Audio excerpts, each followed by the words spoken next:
Dans une France qui n'a jamais été aussi riche, on nous dit qu'il faudrait sacrifier nos services publics et au fond accepter l'idée qu'on devrait vivre plus mal que ne vivaient nos parents.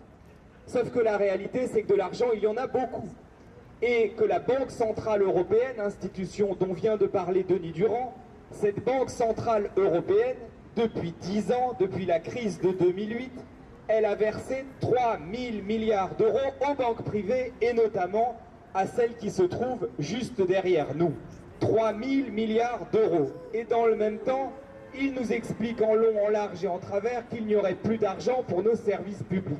Ce que nous disons, c'est très simple, c'est que cet argent, au lieu d'aller vers les banques privées qui font de la spéculation avec, il devrait alimenter un fonds pour le développement des services publics et pour la transition énergétique. Et cet argent, s'il permettait de financer les services publics, de les financer à 0%, il serait beaucoup plus utile qu'en alimentant les banques privées comme c'est le cas aujourd'hui. Et c'est donc l'une des propositions qui est au cœur de notre campagne, avec au fond une idée simple. Aujourd'hui, nous avons une Europe qui est une Europe de l'argent. Nous voulons construire l'Europe des gens.